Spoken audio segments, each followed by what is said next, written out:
the Neighborhood Services Area Supervisor. Oh, I'm the This is neighborhood. for the camera. Thank you. I know. Do you think I like it? No. Is there like a filter, a thin filter? Looking at it. I'm Anna Marie Ortega. I'm a Neighborhood Services Area Supervisor for your guys' area. Gabriela Garcia is our inspector assigned to the area. You have met me before, and I left for a little while, and now I'm back. So she's new to the area as well. She came from the Union Hills office, and the area she covers is from 19th Avenue to 43rd Avenue, Glendale to Bethany. Holy cow. Yes, it's quite a big area. I will tell you, she's a little bit inundated right now, so we're trying to figure out a way to cut her down so that she can provide, she does great customer service, but better customer service. I think when you carry a caseload that's as high as hers right now, it just doesn't allow her to give you guys what she really truly wants to give. So we're working on that right now, so know that. Really, she does what most of you guys, I think we've been out here. Her focus in the area is the complaints that we receive from you guys. That's going to be the big thing. Please call those complaints in, but what she also does is picks up top 8 on the adjacent properties when we receive a complaint. She does have the ability, when her caseload is in a manageable place, to go proactive on a street, or go strategic is what we call it. So we get a complaint on one, she can do the entire street as long as her caseload permits it. As of right now, it doesn't, but we're working on that right now with my manager, Bob Lozier. So we should be able to get to that part. We brought some brochures. That's our normal top 8 that we talk about: trash, litter, vegetation, inoperable vehicles, unsound fences, open and vacant structures. I know you guys are really good at turning those into us. Please get those to us right away. If she's driving, she picks them up, but there's sometimes she's not on the street and we don't see them, but I know you, Maria, we're all very good at picking them up. So please continue to do that, because if we don't see it, she does have a fairly large area. If she doesn't know it's there, we can enforce on it. The other thing is, I know we no longer handle alleys. Yes, but Public Works does still handle the alleys. I have a call in to find out who your guys' area specialist is. Do you know by chance? I'll figure it out. We'll figure it out and we'll get them on board. We did get some complaints about alleys. Not even here in your area, just even west of your guys' area. They said the alleys are looking pretty bad. So we'll get in touch with the neighborhood inspector over there, or specialist is what they call them, and we'll get the information to you guys so that way you guys can get that under control. And I know the big thing right now is weeds. And I know they're hard to deal with, but your property looks really horrible when you have waist-high weeds, and it makes the entire street look blighted. And it makes bad people think we don't care. So, I mean, how many of your cases would you say right now are just overgrown vegetation? About 75%. I was gonna say 80%. You need to give people a break right now, because I mean, No. the rain's over, and I say give them at least Get your mower 2 more out. weeks to get it done. Because I mean, I will fight that if somebody comes in my yard and says, "Hey, what's going on?" I'm like, dude, it's been raining, it's been sun, it's been raining. There's no time to do this. Use your lawnmower. Well, really, what happens is when it gets called in, we're not gonna get out there for, a good, Well, a exactly. good week You or get a two, letter. so. But that's the thing though, is that even on my lawn, I finally had at least spur of the moment, maybe an hour to mow it after I got home from work one night, and I haven't even weeded it in a week yet. And I'm thinking, you know what? I'm looking at all these yards. I'm thinking, you know what? Give them a break, because I would say give them at least 3 to 4 weeks to get to it. So let me explain how That's it not works. cool. I understand that we do have our weed season, and rains were a couple of weeks ago. So right after a rain, are we going to be out there on Monday telling you cut your grass? No, but you have to understand that we work on a complaint basis as well, and my inspector has policies and procedures that she has to follow. So yes, if we come out and tell you you have to cut your weeds, unfortunately, I'm not going to give you 3 to 4 weeks to get them cut. Because that, I mean, seriously. Unfortunately. Well, first of all, a letter goes out. Right. Yeah. And you have, what, 10 days before you come out and inspect. So once you get that Yeah, letter, unless you're recidivist eligible and you're a repeat offender and you've been issued an NOV, Well, I'm gonna have a notice of problem with the violation. neighbor then, because that's not cool. I mean, there's a lot of young families and a lot of elderly people who just don't have the time for that.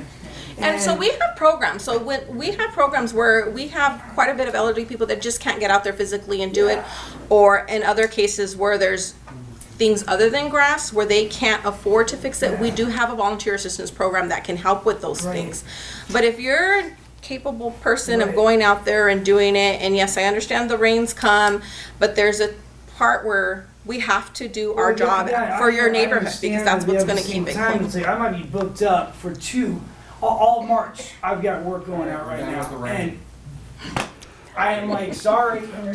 Second thing you need to know is that sidewalk in front of your house or beside your house. If you got grass growing up in that's your responsibility. That grass coming up in the sidewalk. So just be aware of that. I don't think most people know that that's the situation. Eddie? On your pamphlets there, you could put on there the pictures of the edible weeds. There are, most of them are edible. Little salad. Oh, God. Miss Maria? Are you the supervisor south of Bethany as well? Yes. Can you tell me who the inspector is right on the other side here of Bethany? In Simpson neighborhood, In Simpson? it's Johnny Johnny? Mendoza. Mendoza, okay. Because we come in a homeless camp that's right on the freeway access road in Solano, just north of Solano.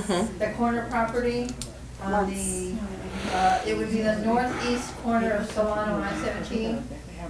It's a long property, and along there, they built a homeless camp behind the Oleanders. Are you talking about the one? It was right behind the Oleanders, and it's huge. And the police removed the homeless people, but the trash is still there. And I was told, I don't remember who told me, that the man that owns that place is elderly and he can't clean it up. So, just so you're aware of it, it really needs, it's terrible. I was over there yesterday, it's been there like a month and a half now. Okay, I'll go by it tomorrow and we'll I get sent something more going. pictures in like yesterday.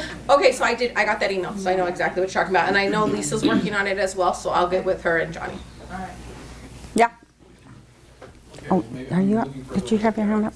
Yeah, I've got phone numbers. They don't have phone numbers for There's their a home that's things, nearby, alleys. and, Right here. Not Oh, exactly, okay. but there's You give like, that to them, maybe like they'll get a 10 axle. cars all packed into the driveway, packed into the little dirt area next to the driveway. Some of them even just going up into the sidewalk, into the little cul-de-sac.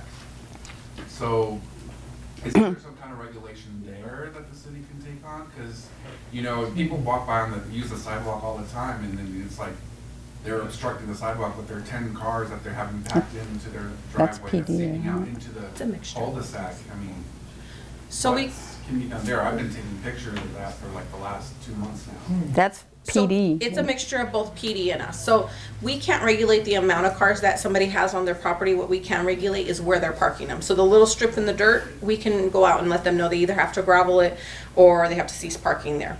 Blocking the sidewalk is gonna be PD, and then I don't know that they have a regulation where they can't park on the street for a particular time unless it stays in the same spot for 72 hours. Usually they'll come out and mark it and then they'll tag it and tow.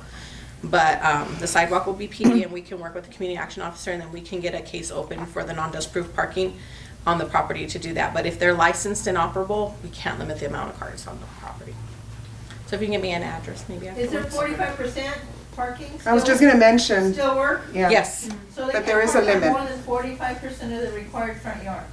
Okay, well, so that would be more than half their actual house. It would be, and the required front yard, if I So- remember correctly, is 25 feet? It's 20 feet for an R16, so that's sometimes what people get confused with. Yes. If you don't know, hey, there's just cars all over the yard, turn it in. My inspectors know that if they go out for non-dust proof and everything's gravelled, they know really you guys are calling in for 45%. You guys just don't know there's that specific code. So my staff at least knows that. Pick it up, even though it's not something we normally would pick up top 8, pick it up and address it, because that's what they're calling for. They just don't know the code. What some people don't realize is if you've got a property, let's say it's the length of this pamphlet, and their house sits this far back, their required front yard is only the first 20 feet. And that's where we can regulate the 45%. So let's say this ends up being 45% right here. This is what we're gonna make them stick to, but beyond that, they could park on all this, but it has to be gravelled and properly dust proofed. So in some cases where the houses sit farther back and you start to see, well, they don't really park in this part of the front yard, but they're parking around it, that's because they're falling in a technicality. We don't tell them that, but that's sometimes they already know that this is 20% and they can park beyond that, but we will make sure that it's gravelled or cemented. Does it still have to, I'm sorry, does it still have to be quarter-inch quarter inch to half inch rock. And Quarter inch to 3/4 inch Quarter inch to 3/4 2 inch. inches and- deep. And border. designated parking area like with borders. Yes. It has to be contained within a permanent border on both sides. And it has to be 2 inches in depth. Yes, ma'am. You said you don't go east of 19th Avenue.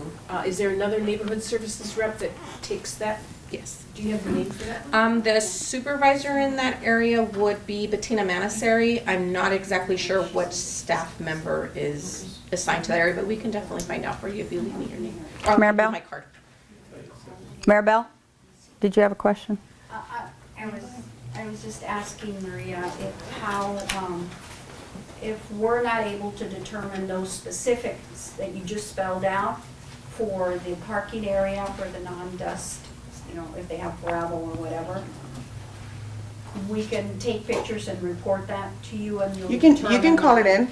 You can call it in and we'll conduct the inspection and make the determination ourselves when we get there, so. But I'm surprised that there's not a limit on how many cars you can park on the property. It is. Unfortunately, we don't. Okay, any other questions for our wonderful NSD people? I do have another question. So regarding the number of cars, I have a neighbor that has, they do have a driveway and they usually have something like 4 to 5, sometimes they can fit in 6 cars. Jesus. 2 of those cars seem to be inoperable. But what they do is they face, I can't see if they have a license plate because they parked them facing the street. So you can't see They the back into back. the driveway? Yeah, but these are really old cars that have been sitting there for at least over a year, probably a year and a half now, and they haven't been moved. They're not, obviously they're not operable and they're rusted, they have broken windows and like that. I've reported it before, but nothing seems to be happening. So what else can I do to follow up or to make sure something is being done, if somebody's following up on it? You can call us with the addresses. The problem we run into with inoperable vehicles is if they don't fit the definition of an inoperable vehicle, which according to the courts is flat tires down to the ground. We've changed the verbiage and we got an ordinance change that talks about rotted, cracked tires, so that's another one when it's down to. So it helped us a little bit with the inoperable vehicles. But if the tires are aired up and we can't even address them when we see there's obvious cobwebs underneath them. Now, will my staff make the suggestion, you know what? Vehicle has to be operable, has to look, wash it down, clean it, because we can't get them, so at least it looks better, but we can't legally enforce them if the tires are up and it appears operable. If they have it turned around where we can see the plate from the public right away, then yes, we'll definitely address it for the unlicensed part of it, but if they have it turned around kind of hidden where you can't, our hands are kind of tied. I But will you make can give us the contact address. though. Yes, you Yeah. can give us the address and we can look into it and see if there's something we possibly can do. Sometimes, education helps. Just making contact with the occupant, the owner, tenant, and informing them that they're borderline, they need to get it cleaned up and all that. I wouldn't approach them. They've had domestic violence issues where the police has come by several times, so, and it's usually mostly men in the house. So, yeah, I wouldn't. So if you have those issues with that and then you have kind of a concern that maybe our staff shouldn't be out there, just let it know so they note it, because it doesn't mean we're not going to go out to the property and check on the violation. It just means we're going to take an officer with us. So we can still do it. We'll just go out with an officer so my staff is safe. It's very helpful when you give us that information ahead of time so that we're not shocked. BJ? The cars, are they supposed to be licensed? Yes. They can have one inoperable, unlicensed vehicle on their property as long as it's screened from view, which is usually in the backyard with a solid wood or solid block fence. Any other questions? Liz? Are there restrictions about parking in the backyard? They just can't have more than one inoperable vehicle, but they can park on dust. Non-dust proof only is a requirement in the required front yard or in the front yard. Okay, and if you have this at home, which I've had many millions of times, there's the alley number back here to call Public Works about things in your alley. And again, I know I'm speaking to the choir, but your alley is your responsibility. And one of the things when we have this alley cleanup is going to be that we're going to clean some of the alleys, not all of them, but some of them, and hand out letters that say, explain that this is your responsibility. The grass, the weeds, everything in that alley is your responsibility. Like it or not, I don't like it, but I just get my lawn guy to go out and take care of it. So just know that that alley is your responsibility. Eddie? Isn't there an app that you can download that does all this for you? You can tap on it or whatever, take a picture and... It's a web-based now. It used to be an app, My Phoenix AC. Yeah. They changed to a website now. So it does the same thing. It's just you now have to put in a website, and I think you can save it as a favorite on your Android, and you can take a picture and do that. Eddie? Again, I'm gonna say, they come through and, you know, we've got our piles set up and they leave a mess. That's public work, so. You know, and it's getting old. Right. With the bulk trash? You gotta Yeah. do something about that They're big horrible. lots alley, Pam. Yeah, I know. That's one of the ones that's on our cleanup. I'm not gonna clean it up. No, that's one of the ones that's on our ASU cleanup. So the kids will do what they can, and because of one alley Maria and I found where literally, I can't even tell you, your alley looks like you could eat in it compared to this one. If you look down 23rd, once you pass that curve. It's horrible. We just drove it. It's fair game. We just drove it, so. They don't. Yeah. And I'm not gonna be responsible for it. Well, we've got. I've gone over to Big Lots and told them half the crap is theirs. Yeah. And, you know, from flyers to, you know, crates that their furniture comes in, people living in stuff. Yeah. If they don't close that alley, I mean, there's no trash receptacles. They took them away a long time ago and said, it's closed. All right, if it's closed, it can be abandoned. All they have to do is move those lines, easements over to the Big Lot side. Well, get rid of that alley. Let's make it a park or a dog run or a garden or something. Well, we can talk to Lisa Hubbard about that because they have closed some alleys in different neighborhoods. Some of the people like it and some don't. Because then nobody is going out in that alley for any reason. And so it actually gets worse. But it's definitely something that alley is on the cleanup list for the ASU kids. And this other alley we found, we really think the city's going to have to bring a bobcat out to clean that one up. But the people are going to get fined, and it wasn't them. So that's just wrong as wrong can be.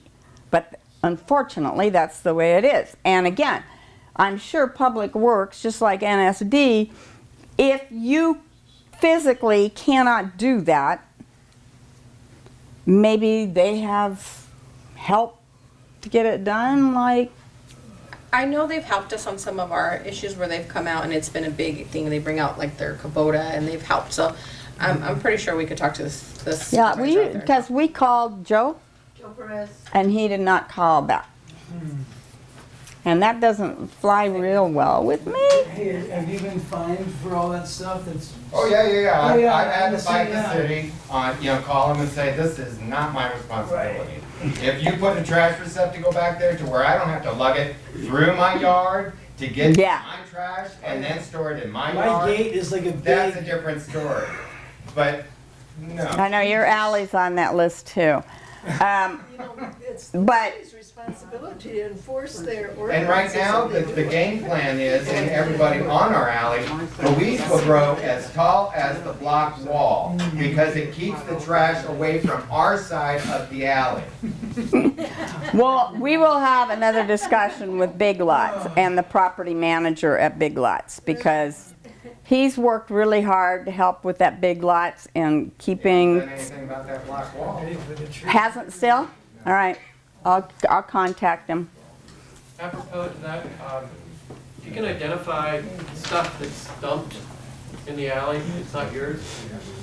Down the street from me is the owner of the Vietnamese restaurant on 17th and Camelback. Okay.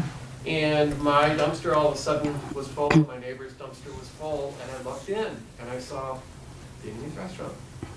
And so I had the inspector come out, and he got a pretty heavy fine, Good. and it never happened again. So you got. There is a big fine for dumping. And I caught my neighbor, like, the one that was putting full cardboard boxes in the trash can so you couldn't, they was packing it incorrectly, and I caught them, you know, and I'm like, I mean, I had never met them before until now, you know, and we didn't exchange words or anything, but it was just like, guys, come on. It's a good thing you We have didn't. one trash can here, please, let's just wait till Thursday, not Sunday. Eddie, real quick, and then we're gonna let Yeah, these well, ladies go. I've got Palazzo here. This guy that came over by the name of Joe in the alley, he told us this and that. My wife and I walked around, and he was incorrect. And there was stuff that had been laying there for years that wasn't picked up by the trash people, bulk trash, branches and so on. And then the fact that they tell you that there's one container for every 4 homes, they're not set up that way in that alley. And he said, well, that's the way it is. Well, maybe we need to have a little discussion with Joe and Councilman Valenzuela. I mean, it just plain gets a little old. Yeah, I'm sure it Make does. sure you've got your stuff set just perfect. And when they come through with that lift, that bucket and then front loader, and then leave the trash in the middle of the alley and they leave all that is not right. No, they left a lot of crap in my front yard last time It's too. not Try right. to pay the bill at the end of the month. Okay, we'll talk about your alley with the property management at Big Lots, as well as, that is one of the alleys we marked on for the ASU cleanup on the 18th. So, and then really quickly, speaking of alleys, I went on that alley and handed out papers to everybody, Steve and I did, about putting alley lights in. We've only had 2 people say yes, which is really dumb because it's a free light. This is what it looks like. I'm gonna say yes. This is what it looks like, and we're putting in the, digging the hole, we're putting in the cement, and we're putting in the pole with the light in it, in your backyard.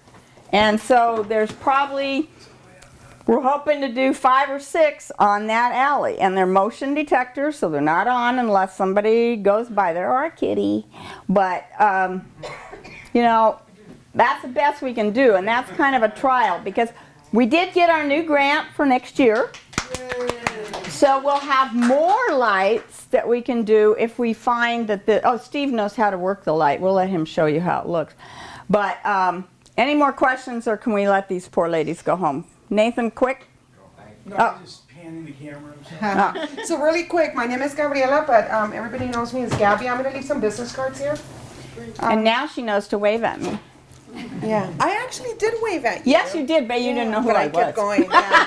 I was busy. I had a lot of inspections to do. But I'm going to leave the business cards here. Keep in mind, I am a field employee, so I'm out and about. So if you leave me a message, I'll get back to you. Usually within 24 hours, unless, I'm out doing other stuff in court. But I do have another question. I've noticed in our neighborhood that there's been some neighbors who have continuous yard sales. Is there a zoning or There is. a regulation for that?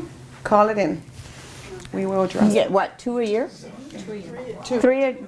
2 It's a 2 year? So they get to have 2 a year, and the third one is when we'll. And I know you guys don't work on Saturdays most of the time. No, but we do have stuff that goes out. But you can do those sometimes. Can you take pictures that we take and use them? If we testify, if we're willing to testify that we took those pictures on these 3 Saturdays? That's a good question. We have a prosecutors meeting next Thursday. Would you ask that question for me? Thank you. The yard sales every day, so it's. So there's a limit to, so it's 2 yard sales up to 3 days. Oh. So we can stop that. Because I was gonna say, they could make a case. Wow. It's a continuous yard sale. This is my first one, yeah. So 3 days. Okay, Liz, this is the last question. Liz, I'm just confirming, is it 2 yard sales a year? Mm-hmm. Saying it can, mine does. for 3 days. Yard sale haters. Come on. You can come do it in my yard instead. No, that's a violation. No. Then you have to be classified as a business at that point. All right. Let these ladies go. Thank you. Thank you very much.